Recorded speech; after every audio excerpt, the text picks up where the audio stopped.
Hi guys, myself is Hasan and you're watching my YouTube channel. आज का topic हमारे साथ है प्रेजेंट परफेक्ट कंटिन्यूअस टेंस, जो कि प्रेजेंट का चौथा हिस्सा है और इसके लिए हमें तीन चीज़ों का जानना लाजिम है।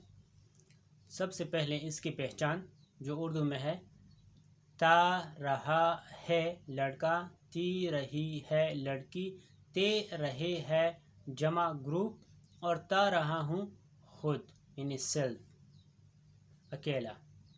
तो याद रखो, जब किसी उर्दू की फिक्रों के आखिर में ता रहा है, ती रही है और ते रहे है और इस तरह ता रहा हूँ, ये इस किस्म की पहचान को हम प्रेजेंट परफेक्ट कंटिन्यूअस कहते हैं। यानी परफेक्ट कंटिन्यूअस टेंस कौन से में? प्रेजेंट में। प्रेजेंट का चौथा हिस्सा present perfect continuous tense. Clear? अब इसके लिए हम इसका हेल्पिंग वर्ब कैसे जानेंगे? जैसे कि हमें मालूम है कि प्रेजेंट में हेल्पिंग वर्ब, मेन वर्ब और इसका पहचान मिला के पूरा टेंस का पहचान हो सकता है। तो हम इधर आपको बताएंगे इसका हेल्पिंग वर्ब जो है वो हैव बीन और हैज़ बीन है। और personal pronoun I, you, we, they, he, she, it को दो हिस्सों में बांटा गया है क्योंकि हेल्पिंग वर्ब दो है। आई, यू, वी, दे के साथ have been plus first form of the verb plus I N G. Clear? जिसको प्रेजेंट पार्टिसिपल भी कहा जाता है। Next, he, she, it singular noun के साथ has been plus first form of the verb. Clear? मैं रिपीट करता हूँ, आई, यू, दे के साथ have been plus first form the verb plus I N G. He, she, it के साथ has been plus first form the verb plus I N G. Clear? यह है sentence structure simple sentence, यानी सादा फिक्रा बनाने का एक तरीक़ाकार है। आप नेगेटिव इंटररोगेटिव कैसे बनाएंगे? नेगेटिव में हैव और बीन के दरमियान नॉट लगाया जाएगा और इसी तरीके से हैज़ और बीन के दरमियान नॉट लगाया जाएगा। Have not been plus first form the verb, has not been plus first form the verb plus I N G. Clear?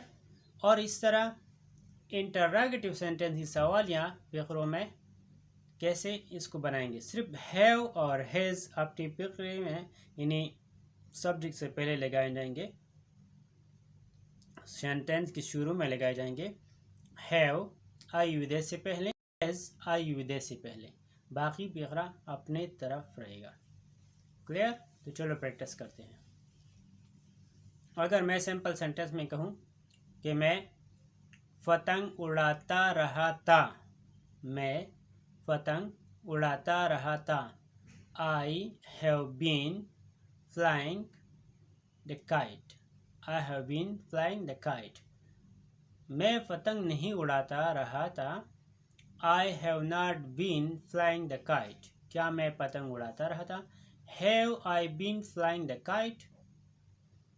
Sakina college जाती रही थी, Sakina has been going to college, Sakina college नहीं जाती रही थी, Sakina has not been going to college. Sakina college जाती रही है, Sakina has been going to college, Sakina college नहीं जाती रही है, Sakina has not been going to college. क्या सकीना स्कूल या कॉलेज जाती रही है? Has Sakina been going to school और कॉलेज? क्लियर? तो यहाँ पे आई विदेय सिंगुलर नाउन से पहले हैज़ लगाया है, सवालिया निशान लास्ट में आएगा और फिर इस तरीके से हैव और आई विदेय के साथ इसके पहले में हैव आ गया है। क्लियर? और हैव और बीन के दरमियान नॉट लगाया जाएगा, हैज़ और बीन के दरमियान नॉट लगाया जाएगा। तो नेगेटिव इंटररोगेटिव और सादे फिक्रे आपने जान लिए।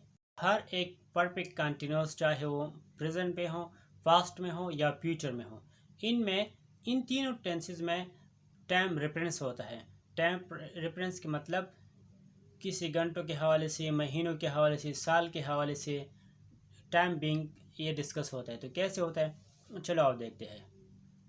देखो, अगर मैं कहूँ कि मैं सुबह से क्रिकेट खेलता रहा हूँ, मैं सुबह से क्रिकेट खेलता रहा हूँ। I have been playing cricket since morning.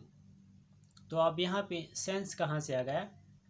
और मैं ये कहूँ कि मैं कई घंटों से क्रिकेट खेलता रहा हूँ, मैं कई घंटों से क्रिकेट खेलता रहा हूँ। I have been playing cricket for hours. I have been playing cricket for hours. Clear. तो यहाँ पे पर और सेंस का जिक्र किया जाता है जो टाइम रेफरेंस के हवाले से है। देखो, सेंस जो स्पेसिफिक टाइम के लिए डिस्कस किया जाता है, जैसे कि सुबह से, शाम से, दोपहर से, 2 घंटों से, 2 हफ्तों से, 2 साल से, 1999 से, 1996 से, 2020, 2021 से, या आप कोई भी साल, कोई भी महीना, जनवरी से, फरवरी से, मार्च से, अप्रैल से, या कोई भी हफ्ता, Monday, sense Monday, sense Friday, sense Sunday, इस तरह कोई भी ख़ास दिन, कोई भी ख़ास महीना, कोई भी ख़ास साल या कोई भी ख़ास डेट आप बताएं। जैसे कि डेट के हवाले से हम कहेंगे 30 जून 66, इस तरह कोई डेट बना के ख़ास स्पेसिफिक बना के। क्लियर। तो इसका मतलब ये है कि सेंस किसी ख़ास वक्त, तारीख़ या महीने के लिए जो मालूम हो इस्तेमाल किया जाता है। जैसे कि मैंने कहा कि मैं सुबह से क्रिकेट खेलता रहा हूँ। I have been playing cricket since morning, क्योंकि मॉर्निंग एक ख़ास वक्त है। क्लियर। वो मॉर्निंग है, इशा या सुबह, दोपहर वगैरह, वो ख़ास टाइम के लिए हम सेंस बता सकते हैं। जैसे कि मैं सुबह से आपका इंतज़ार करता रहा हूँ। I have been waiting for you since morning. मैं 2 बजे से आपका इंतज़ार करता रहा हूँ। I have been waiting for you since 2 o'clock। अब 2 AM 2 PM डिपेंड करता है आप पे। क्लियर। मैं 2021 से इंग्लिश पढ़ाता रहा हूँ। I have been teaching English since 2021। Clear. तो इस तरह मैं कहूँ कि मैं कई घंटों से आपका लिए इंतज़ार कर रहा हूँ। I have been waiting for you for hours. मैं कई घंटों से, कई सालों से, कई, अभी ख़ास वक्त नहीं है, ख़ास साल नहीं है, ख़ास डेट नहीं है, ख़ास वक्त नहीं बताया गया, इसलिए पार का इस्तेमाल किया जाता है। और सेंस में थोड़ा कॉम्प्लिकेशन शुरू होता है, तो इसमें कंफ्यूज मत हो, इसके लिए प्रैक्टिस की ज़रूरत है। और practice make the man perfect. Clear. Practice make the man perfect. आपको प्रैक्टिस की ज़रूरत है क्योंकि ये प्रैक्टिकल काम है। जैसे कि ये प्रेजेंट परफेक्ट कंटिन्यूस में सेंस और पर आपने एक बार ध्यान से सुन ली और जान ली, इसको जहन में बैठा दिया, तो मैं प्रॉमिस करता हूँ कि आपके लिए fast perfect continuous, future perfect continuous जो हम आने वाली वीडियो में आपके साथ डिस्कस करने वाले हैं, तो वो आपको मज़ीद आसान रहेगा। और इसका जो आप गर्दान करेंगे प्रेजेंट इंडिपेंडेंट का, प्रेजेंट कंटिन्यूस, प्रेजेंट परफेक्ट, और ये लास्ट जो मैं बता रहा हूँ प्रेजेंट परफेक्ट कंटिन्यूस, तो ये सेंस और पार सिर्फ परफेक्ट कंटिन्यूस में होते हैं, चाहे वो प्रेजेंट में हो, चाहे वो पास्ट में हो, चाहे वो फ्यूचर में हो। तो लास्ट वाला टेंस सबका होता है परफेक्ट कंटिन्यूस, इसमें सेंस और पार का जिक्र है, और इससे आपका इंग्लिश में इम्प्रूवमेंट आता है। तो प्रैक्टिस करो। अगर आपको कोई भी क्वेश्चन हो, कोई भी क्वेरी हो, तो आप प्लीज़ कमेंट्स में लिख के या हमारे ईमेल पे आ जाए या व्हाट्सएप पे आ जाए please. Thank you, take care, see you in the next video, take care, bye bye.